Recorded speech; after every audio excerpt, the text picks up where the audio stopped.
What's going on, people? It's your man, the YB, back once again. So, Canelo Ryder has taken place, and I gotta say, listen, man, I gotta say fair play to Ryder, because, I mean, he did what he said he was gonna do, and I was actually not clowning him, but there's a clip here.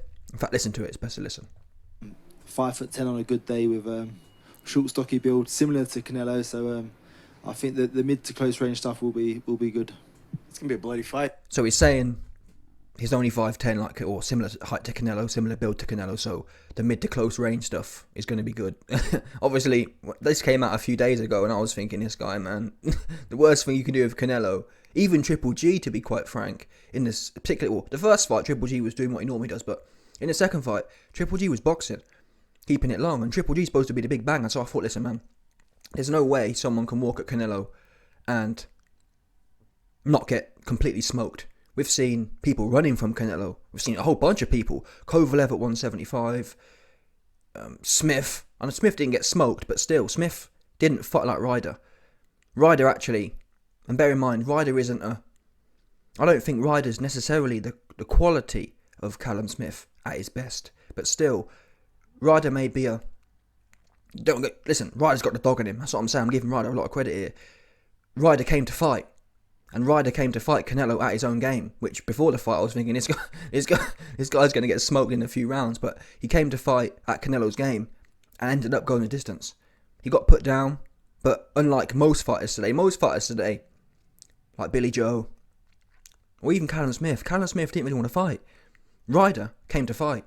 He got put down, he got back up, and he didn't get back up and think, oh, I better get on my bike. Ryder stayed true to who he was throughout the fight, which is something very rare today. Yeah, and Ryder's nose was bust. Ryder said after the fight, "Oh, I couldn't breathe," which he couldn't. This wasn't no Ryan Garcia. Oh, take a knee and I look pretty still. Oh, what about the girls on TikTok? The girls on TikTok might not like my broke nose, so I better, you know what I mean? He weren't doing that.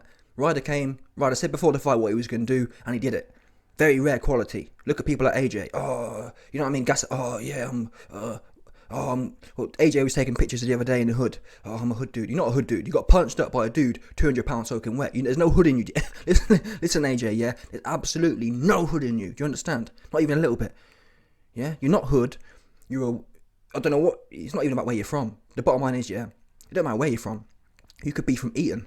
If you got the heart in you, you got the heart in you. You ain't got no heart, yeah? You ain't got no hood, you ain't got no heart. Anyway, John Ryder, I mean, the thing is, he was never going to win the fight on points anyway. He'd have to knock Canelo Spark out in Mexico. So he was never going to win the fight, full stop, truth be known. Because he wasn't going to knock Canelo out, and he wasn't going to get the fight on points. So as far as performing for Ryder, I don't see how we could have really showed it any more than what he did.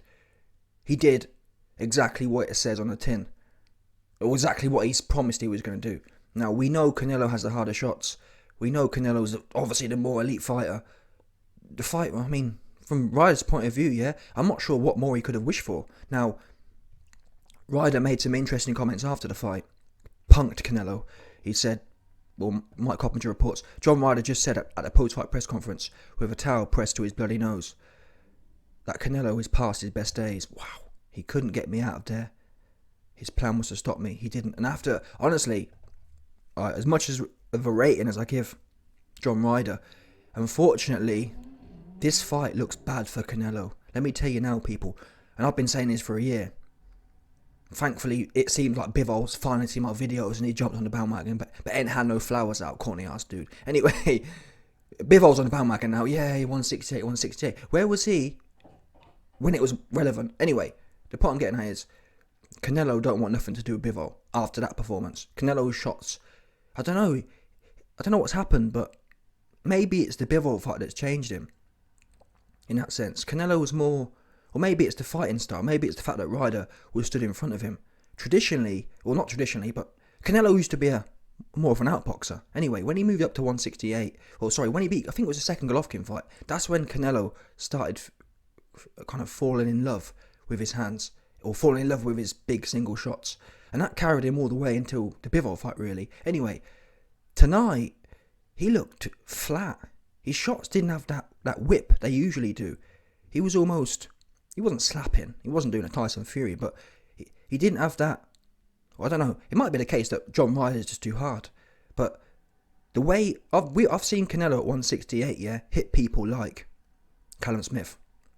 Canelo put the fear of God into Callum Smith. Callum Smith didn't want nothing to do with it.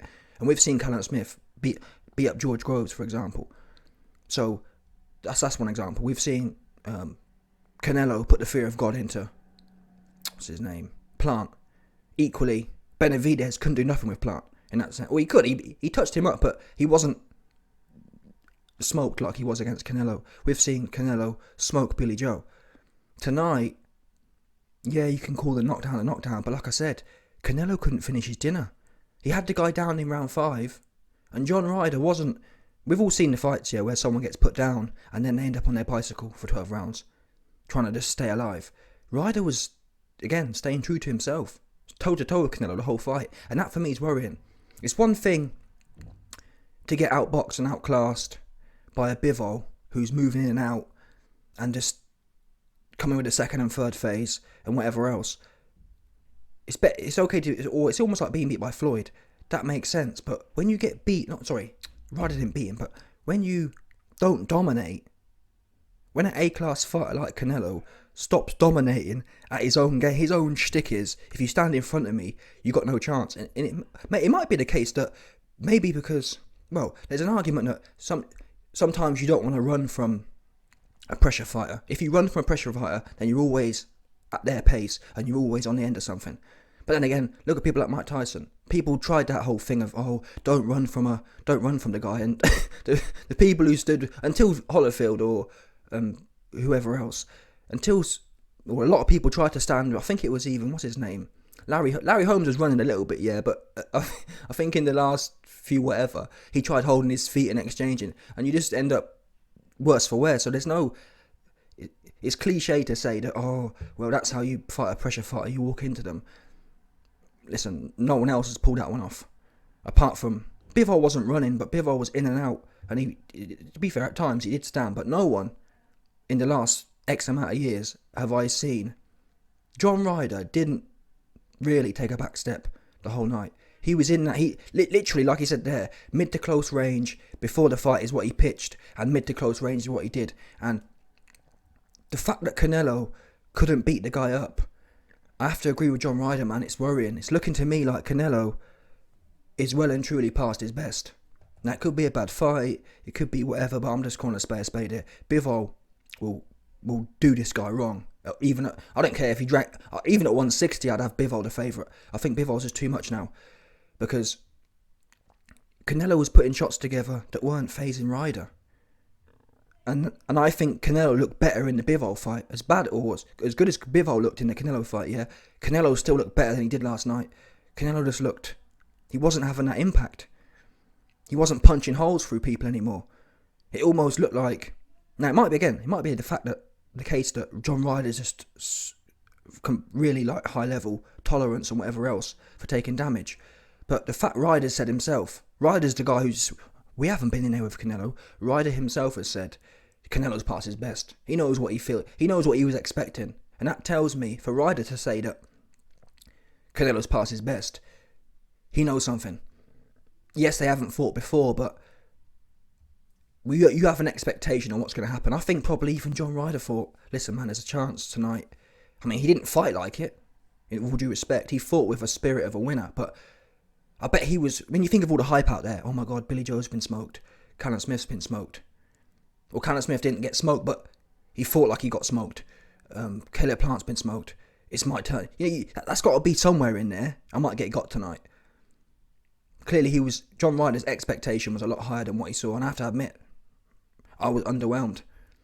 Normally, if someone goes into a fight with Canelo like Callum Smith did, and go in there to survive, you get why it went the distance. It's hard to stop someone a lot of the time, especially when they're 6'4". You know, when you're 6'4" and you can just take a half step back and you're 6 foot away, it's hard for someone who's just trying to survive to get stopped. But for John Ryder to be in there toe-to-toe all night, and he wasn't just toe-to-toe covering up, he was in there exchanging, albeit his shots weren't. I mean, actually, looking at Canelo's face after the fight, Canelo's face looked pretty touched. It looked kind of similar to after the Bivol fight, which is saying something. When you look at Canelo versus Billy Joe or Smith or Plant, his face is untouched, or Kovalev. His face ain't got nothing on it.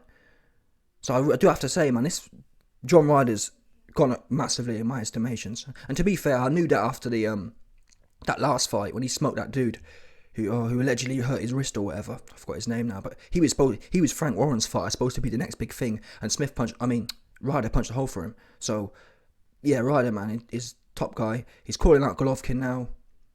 I mean, for me, he's earned that fight in that sense, because he's shown not many people yet. In fact, no one in the last 5 years has stood toe-to-toe with Canelo and gone bang for bang with him and gone 12 rounds. Apart from, I guess you can say Triple G, but even Triple G wasn't, for the last 2 fights, he wasn't really coming to fight. Triple G was coming to survive himself. No, Ryder's the only one I've seen in there actually trying to mingle for the whole duration. Now, thinking about Canelo's future, I mean, the Bivol fight for me is career suicide. He's going to get smoked at 168 or 170. I mean, Canelo's pitching it, I want it. I don't want it at 175. We thought I want the same terms, the same everything as the last fight. The goal is to have the rematch. Listen, bro, you got problems at 168. Although I still think Canelo beats Benavidez. He ain't got no pop in his shots. Not that Canelo has massive pop anymore either, but yeah, Benavidez is big hype. But that's where I think Canelo needs to pitch himself now. I wouldn't go for but it's almost like Canelo wants to defend or keep holding on to the 168 belts. He doesn't want to take the risk. Well, obviously, he doesn't want to take the risk against Bivol, but why isn't he going for Benavidez? That, for me, is a much more winnable fight at 168 than Bivol is at 175 or 168. So that it makes the most sense, because, like I said, you're definitely going to lose. You're definitely going to lose against Bivol. There's no doubt about that one. And it makes me laugh because Canelo's come out and said, oh, well, I don't want to fight Bivol at 168 because people are going to say I'm weight draining him. Listen, Canelo, that's never stopped you before. Do you know what I mean? Like, Canelo's had no problem weight draining people his whole career and doing weird little things like that. So don't tell me now that all of a sudden, and this is a fight the fans want, Canelo versus Bivol at 168, that's the real fight. But outside of that, for me now, the Benavidez fight is exponentially more interesting. Before I saw because Benavidez is a guy who is big and he can box, but he does like to exchange as well. Now, if John Ryder can exchange for 12 rounds with Canelo and not fare too badly, I don't see why Benavidez can't mix it up, do a bit of boxing, do a bit of jab, and I don't see why not. I still would back Canelo to win, but it's a much more competitive fight than it was when like, for example, when you see Canelo punching through Callum Smith and Plant and Billy Joe, at that point, Benavidez get lit up. And to be honest, Benavidez didn't even look too great against Plant. But that's the point. They both Canelo and Benavidez look flat to me, or they didn't look how they've been hyped at versus expectations. But anyway, in the main, salute to, for me, Canelo was the winner, but John Ryder was the real winner tonight for me. He showed some old schoolness about him. Yeah, I can't lie to you, when I saw him go down in round 5, I thought, yeah, you know what I mean? I was expecting a standard new age thing, or what's that guy's name? Rocky Fielding. I was expecting a Rocky Fielding. Oh, I'm making millions tonight. Let me just go out and keep my face pretty. No, Ryder got up. And not only got up, how many times have we seen Canelo put someone down and then they get up and they're on their bike? No, Ryder got up and he was straight back on his work. And he managed to, managing to go the distance would be surviving. He went in there and stayed true to himself and fought back. And Canelo couldn't finish his dinner, bottom line. So yeah, big W for John Ryder. Salute to the guy. And Canelo, for Canelo's sake, it best be a bad night. A real bad night. If Canelo's falling off, well, in a way, it makes things more interesting. It makes the Benavidez fight more interesting. But it also means, listen, my gambling's been bad recently, yeah, but I'm telling you now, man, I don't care. Well, particularly at 175, but I'm going all in on Bivol. Bivol on points against Bivol, unanimous. In fact, that's risky though, isn't it? But still, I'm going all in. Bivol on points, or Bivol UD against Canelo at 168 or at 175. That's for sure. I'm going all in. And if Bivol gets smoked, yeah, I swear, I'm let you man be my witness, yeah. If Bivol gets smoked, I'm never gambling again. That's what I'm gonna. That for me, yeah, will be the proof. If Bivol, let's say it's at 175, yeah. If Bivol gets smoked at 175 against Canelo. I'll admit I know nothing about boxing. Yeah, I ain't got a clue what I'm doing. I'm just out here chancing things. But anyway, let me know your thoughts. Oh yeah, big shout out to my doggy, the big buff Donny, for coming through and boosting the coin up. Salute General 100%. And I'll catch you, man, on the flip.